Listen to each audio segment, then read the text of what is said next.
Hrithik റോഷന്റെ fighter. മോനെ, അതായത് രാവിലെ ഞാനും ചിത്തുബായും വാലിബം കണ്ടിറങ്ങുമ്പോൾ ഞാൻ പറഞ്ഞില്ല, ഞാൻ സാറ്റിസ്ഫൈഡ് ആയിരുന്നു. ഗൂസ് ബംസ് ഉണ്ടായിരുന്നില്ല, സാറ്റിസ്ഫൈഡ് ആയിരുന്നു.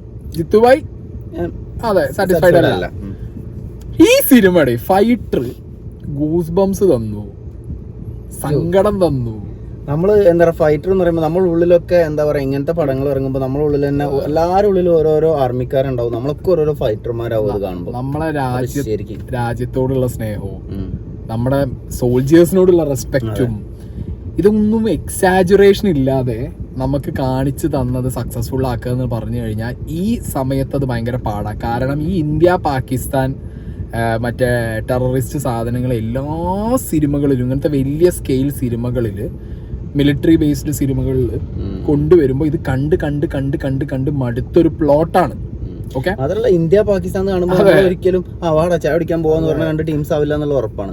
ഇത് കണ്ടുമടുത്തു.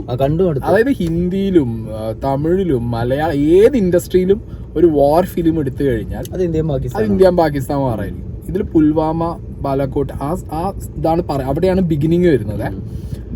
എൻറ്റയർ സിനിമ ഇതിന്റെ ഡയറക്ടർ സിദ്ധാർത്ഥ് ആനന്ദ് നമുക്ക് സ്ക്രീനിൽ കാണിച്ചു തന്നതുണ്ടല്ലോ, ഇഞ്ച് ബൈ ഇഞ്ച് റോമാഞ്ചിഫിക്കേഷനാണ്. ഞാൻ ഈ അടുത്തൊന്നും ഇന്ത്യൻ സിനിമയിൽ, ഞാൻ പറയുന്നത് ഇന്ത്യൻ സിനിമയിൽ ഈ അടുത്തൊന്നും ഇത്ര കിടിലനായിട്ട് ഒരു ഫൈറ്റർ ജെറ്റ് 3D എക്സ്പീരിയൻസ് കിട്ടിയിട്ടില്ല. നിങ്ങൾ നല്ല തിയേറ്ററിൽ കിടിലൻ ഗ്ലാസ് ഒക്കെ വെച്ച് കാണുമ്പോൾ നിങ്ങൾക്ക് അടിപൊളി എക്സ്പീരിയൻസ് ആവും. കാരണം ഗ്രാഫിക്സിന്റെ പെർഫെക്ഷൻ ഒന്നും നമുക്ക് എവിടെയും ഒരു ഒട്ടും മോശമായിട്ട് തോന്നിയിട്ടില്ല. ഹോളിവുഡ് സിനിമ കാണുന്ന സമയം തന്നെ ചിലപ്പോൾ കന്നഡ നോക്കും, ഇത് കന്നഡ ഒന്നും വെച്ച് അറിയില്ല, നമ്മൾ ആ സിനിമയിലാണ്. അതൊന്നാമത് നമ്മൾ ഇന്ത്യക്കാരുടെ ഒരു വികാരം ഉണ്ടല്ലോ, എത്ര ഇനി ഈ സബ്ജക്ട് സംസാരിച്ചതാണെന്ന് പറഞ്ഞാലും നമുക്ക് ആ വികാരം വരും. നമ്മൾ ആ പഴം കണ്ട കണ്ണ് അറിയാതെ അതിനുള്ളിൽ ഇറങ്ങാൻ പറ്റില്ല. പിന്നെ ബാക്കി സിനിമയിലെ ഒരു സെന്റിമെന്റ്സ് ഒന്നും കുത്തി നിറച്ചിട്ടില്ല, എക്സാജറേഷൻ ഇല്ല. ഇത് നമ്മളെന്താ പറയാ, നമ്മള് പറയല്ലേ പ്രൗഡ്, നമ്മള് ഇന്ത്യൻ എന്ന് പറയല്ലോ, അത് അല്ലെ, അതല്ല അത് വന്നു പോകും, ചിന്തിച്ചു പോകും നമ്മള്. പിന്നെ പറയാനുള്ളത് ഋത്തിക് റോഷൻ, ഹാറ്റ്സ് ഓഫ് മാൻ. ഈ ചെങ്ങാതി, ഇയാള് മുത്താണെന്ന് പറഞ്ഞു കഴിഞ്ഞാൽ ഒരു തെങ്ങ് പോലെയാണ് ആള്. എല്ലാം എന്തൊക്കെയായിട്ടുള്ള കഴിവെന്നൊന്നും പറയാൻ വയ്യ. അയാളെ വേണമെന്നുണ്ടെങ്കിൽ ഓവറായിട്ട് ഡാൻസ് കളിപ്പിക്കായിരുന്നു, ചെയ്തില്ല. അയാളെ കൊണ്ട് ഓവറായിട്ട് ഇമോഷൻസ് അടുപ്പിക്കായിരുന്നു, ചെയ്തില്ല. അയാളെ കൊണ്ട് ഓവറായിട്ട് സിക്സ് പാക്ക് കാണിപ്പിക്കാമായിരുന്നു, ചെയ്തില്ല. ഇഷ്ടം പോലെ അവസരങ്ങൾ ഈ സിനിമയിലുണ്ട്. അതായത് ഒരു larger than real life soldier ആയിട്ട് വേണമെങ്കിൽ കാണിക്കാമായിരുന്നു. പക്ഷേ ഡയറക്ടറിന്റെ ബ്രില്യൻസ് അവിടെയാണ്. തീർച്ചയായിട്ടും മീറ്റർ പിടിച്ച് ഒരു രക്ഷയില്ലാതെ ഋത്തിക് റോഷനെ പ്ലേസ് ചെയ്തു. അയാളാണെങ്കിൽ എക്സെപ്ഷണൽ സോൾജർ. അറിയാലോ, ഋത്തിക് റോഷന്റെ ആ ഒരു സ്ക്രീൻ പ്രസൻസ് തന്നെ ഞാൻ ഇനി ഭയങ്കരമായിട്ട് ഞാൻ തന്നെ ഇങ്ങനെ ആലോചിക്കും. ഞാനും ജിമ്മിൽ പോകുന്നുണ്ട്, എനിക്കിപ്പോ എത്ര വയസ്സായി, ഇയാൾക്ക് എത്ര വയസ്സായി, ഓരോ വേഷത്തിലും എന്തു ലുക്കാടാ അയാള്. എന്റെ പൊന്നോ, അയാൾ ആ പെർഫോമൻസ്, അവരെ അച്ഛന്റെ അമ്മേനെ മുന്നിൽ വെച്ചുള്ള പെർഫോമൻസ് ഒക്കെ ആ ഒരു സീക്വൻസ് മാത്രം മതി, നമ്മള് അയാളെ പെർഫോമൻസ് കണ്ട് ഞെട്ടിപ്പോയി. അയാള് തകർത്തിരിക്കുകയാണ്. അതായത് ഋത്തിക് റോഷൻ അയാളൊരു സോൾജർ ആയിട്ട് ഇങ്ങനെ ജീവിക്കാണ് പടത്തിന്റെ ഉള്ളിൽ. ഭയങ്കരമായിട്ട് നമുക്ക് ഋത്തിക് റോഷൻ പെർഫെക്റ്റ് കാസ്റ്റ് അല്ലേ, പെർഫെക്റ്റ് കാസ്റ്റ്, ഒന്നും വേറൊരാളെ ചിന്തിക്കാൻ പോലും പറ്റണില്ല.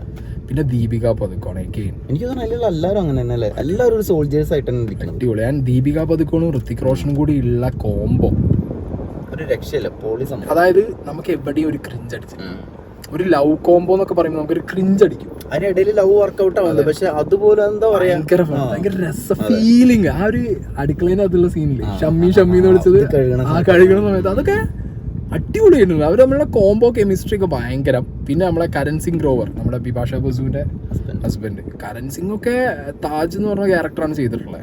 അങ്ങനെയൊക്കെ കിടിലൻ. നമ്മളൊക്കെ എന്താ പറയാ, ഇവരാണെന്ന് മറന്നുപോയിട്ട് ഇവരൊക്കെ സോൾജേഴ്സ്, റെസ്പെക്ട് തോന്നി, ബോഡി ലാംഗ്വേജ്, അവരുടെ ഡ്രസ്, എല്ലാം കൊണ്ടും. അനിൽ കപൂർ ആണെങ്കിലും എല്ലാം. അനിൽ കപൂർ പിന്നെന്താ അറിയോ, പറയാനില്ല. എല്ലാ സിനിമയിലും ആശാൻ അങ്ങനെ. അക്ഷയ് ഒബ്രോയ് കേട്ടോ അയാളെ പേര്, ബഷീർ ഇത് അക്ഷയ് ഒബ്രോയ്. അയാളെ അങ്ങനെ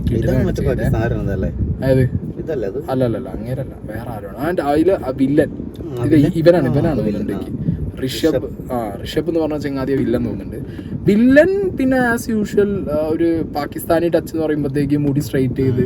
മാത്രല്ല നമ്മൾ ഇന്ത്യൻസിന് പാകിസ്ഥാൻ എന്ന് പറഞ്ഞിട്ട് ആരും നമുക്ക് പ്രാന്തൂരികളെ കണ്ടുകഴിഞ്ഞാൽ അങ്ങനെയുള്ള ഒരു ക്യാരക്ടർ വില്ലൻ കൊള്ളാം. അങ്ങനെ എന്താ പറയാ, ഒരു ഭയങ്കര സംഭവം വില്ലൻ അല്ലെങ്കിൽ പോലും വില്ലൻ കൊള്ളാം.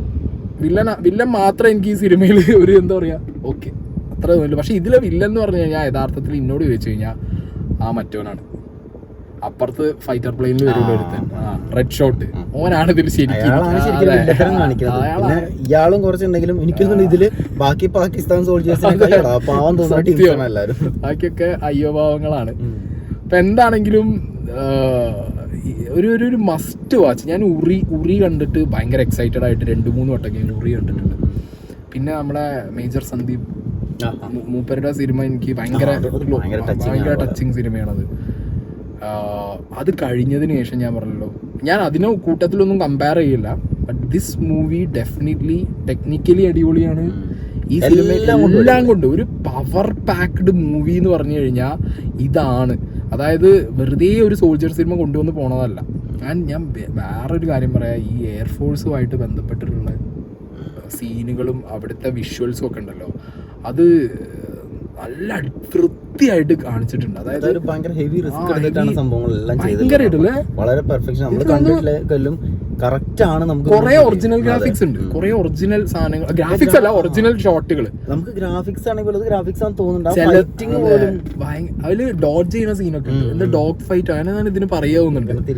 മൂപ്പരിങ്ങനെ അതൊക്കെ ഭയങ്കര ബ്രില്യന്റ് ആയിട്ട് ഗ്രാഫിക്സ്. ഞാൻ ആ സമയത്ത് എന്റെ മൈൻഡിൽ ഗ്രാഫിക്സ് പോലും വന്നിട്ട് പോലും ഇല്ല. ഞാൻ ഇയാള് ശരിക്കും പല സമയത്ത് നമ്മളെ കണ്ണ് അറിഞ്ഞുകൊണ്ട് അത് സങ്കടം വന്നിട്ടല്ല, നമ്മൾ പ്രൗഡായിട്ട് ഇങ്ങനെ നമ്മളിങ്ങനെ എന്തൊക്കെയോ നമുക്കൊരു ഗണ്ണൊക്കെ എടുത്ത് പാകിസ്ഥാൻ പോയി മേടിക്കാനൊക്കെ തോന്നും. സത്യം പറഞ്ഞാൽ ഇതിന്റെ ക്ലൈമാക്സിനേക്കാൾ കൂടുതൽ എനിക്ക് തോന്നുന്നത് ഫസ്റ്റ് ഹാഫിലെ ബാലാക്കോട്ട് പോയിട്ട് അവർ പൊട്ടിച്ചു പോരുന്ന സാധനമാണ് ശരിക്കും ഗൂസ് ബംസ് വരുന്ന സാധനം.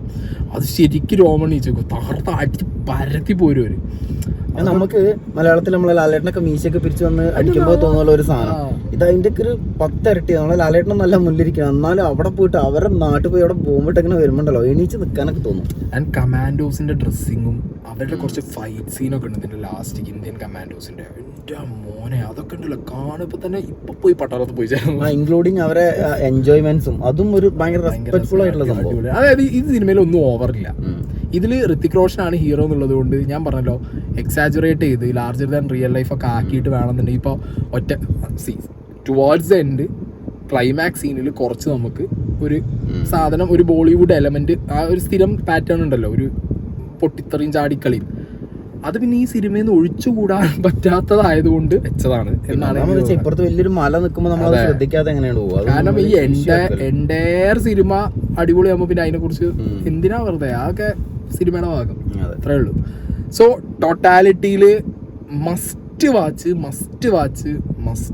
സിനിമ. ഇങ്ങനത്തെ ഓരോ പടങ്ങൾ വരുമ്പോൾ അല്ലേ നമ്മൾ ഇങ്ങനെ എന്താ പറയാ, നമ്മള് ഏതാ ജാതി, എന്താ മതം, എന്താ കളർ എന്നൊക്കെ നമ്മൾ മറന്നു പോകും. നമ്മളെല്ലാവരും ഇതൊക്കെ ഇത് കണ്ട് നമ്മൾ അല്ല ഇപ്പം അങ്ങനൊന്നും ചിന്തിക്കില്ല. പക്ഷെ നമ്മളെല്ലാ ഇന്ത്യൻസും ഈ പടം കണ്ടിരിക്കണം, നിർബന്ധമായിട്ട് കണ്ടിരിക്കണം എന്നാണ് എനിക്ക് തോന്നിയത്. ആൻഡ് ഈ പറഞ്ഞ പോലെ ചില സമയങ്ങളിൽ ഇതിപ്പോൾ നല്ല രീതിയിൽ നമുക്ക് കാണിച്ചു തന്നതുകൊണ്ടും അടിപൊളിയായിട്ട് ഇതൊക്കെ പ്ലേസ് ചെയ്തുകൊണ്ടും അങ്ങനെ ചില സമയത്ത് തോന്നാറുണ്ട് ഈ ഇന്ത്യ പാകിസ്ഥാൻ വിട്ടുകൂടെ എന്നുള്ളത്. കാരണം ഇന്ത്യ പാകിസ്ഥാൻ നമ്മൾ ഇത്ര പ്രശ്നം ഉണ്ടോ എന്നുള്ളത് നമ്മൾ പിന്നെ ഇവർ ഈ ചില സമയങ്ങളിൽ പാകിസ്ഥാൻ ആളെന്ന് പറഞ്ഞു കൊണ്ടുവന്നിട്ട് അവിടെയും ഈ മറ്റേ ഇൻഷാള്ള മറ്റേതൊക്കെ പറയുന്നത് അതൊക്കെ വേറൊരു ഇമ്പാക്ട് ഉണ്ടാക്കും. ഓക്കെ, അത് കുറച്ച് കുറവാണ് ആ സാധനങ്ങൾ, അത് കുറച്ച് നന്നായിട്ടുണ്ട്. ടോട്ടാലിറ്റിയിൽ ഞാൻ പറഞ്ഞല്ലോ, I just loved this movie. ഞാൻ വേണമെങ്കിൽ സെക്കൻഡ് വാച്ചും ചെയ്യും, ഉറപ്പാണ്. നമുക്ക് നഷ്ടമില്ല. പിന്നെ പാട്ടുകളെ കൊണ്ട് അതിപ്രസരം ഒന്നും ഇല്ല കേട്ടോ. സാധാരണ രീതിയിൽ ബോളിവുഡ് ഋത്തിക് റോഷൻ കൂടി ആകുമ്പോഴത്തേക്ക് ആ പാട്ട് പാടി ഡാൻസ് കളിക്കുന്നത് അതൊന്നും ഞാനത് വിചാരിച്ചു. ഇനി ഇടയ്ക്കിടയ്ക്ക് ഇവർ എന്റർടൈൻമെന്റ് ഡാൻസും കുത്തി കയറ്റും എന്നുള്ളത് ഒന്നുമില്ല. എന്തായാലും നല്ല വൃത്തിക്കൊരു പടം. വീട്ടിലെ സീനുകളും എല്ലാം ഭയങ്കര അടിപൊളി. ഒരു ബാക്ക് സ്റ്റോറി ഒക്കെ പറയുന്നുണ്ട് ഋത്തിക് റോഷനെ, അതൊക്കെ വേണമെങ്കിൽ ഡ്രാഗ് ചെയ്ത് അവർക്ക് കൊണ്ടുപോയിരുന്നു, എങ്ങോട്ടോ കൊണ്ടുപോയിരുന്നു. അതൊക്കെ വളരെ മിനിമലായിട്ടാണ് പറഞ്ഞിട്ടോ. പിന്നെ ഋത്തിക് റോഷൻ തന്നെ ഞാനൊരു എയർഫോഴ്സ് ഉദ്യോഗസ്ഥനാണെന്ന് പറയുമ്പോൾ അപ്പൊ തന്നെ അയാൾ ഭയങ്കര പ്രൗഡായിട്ട് പറയുന്നത് നമുക്ക് തന്നെ ഇങ്ങനെ ഫീൽ ചെയ്യും. നമ്മൾ തന്നെ ഇങ്ങനെ അടിപൊളി കിടിലം ഒന്നും പറയല്ല. രാവിലെ സാറ്റിസ്ഫൈഡ് ആയിരുന്നു. ഗൂസ് ബമ്പ് കിട്ടിയില്ല, ഗൂസ് ബമ്പ് പ്രതീക്ഷിച്ചിരുന്നു പക്ഷെ കിട്ടിയില്ല. പക്ഷെ സാറ്റിസ്ഫൈഡ് ആണ്, ഐ എം സാറ്റിസ്ഫൈഡ്. ഇത് ഗൂസ് ബമ്പ് തുടക്കം മുതൽ ലാസ്റ്റ് വരെ ഗൂസ് ബമ്പ്. ഞാനാണിതുപോലെ എന്താണോ ഞാൻ രാവിലെ പ്രതീക്ഷിച്ചത് അതിന്റെ 10 ഇരട്ടി എനിക്ക് ഒരുമിച്ച് കിട്ടിയ പോലെ തോന്നി. അപ്പോൾ എനിക്ക് തോന്നുന്നത് ഹിന്ദിയിൽ ഡെഫിനറ്റ്ലി ബോളിവുഡിൽ 1000 കോടി. അതെ, തീർച്ചയായിട്ടും ഉറപ്പാണ്. എനിക്കത് എൻ്റെ മനസ്സിൽ ഇപ്പോഴേ തോന്നുന്നു 1000 കോടി അടിക്കും. കാരണം അമ്മാതിരി റിസൾട്ട് ഈ പടത്തിന് വരും, ഉറപ്പാണ് ആ കാര്യം.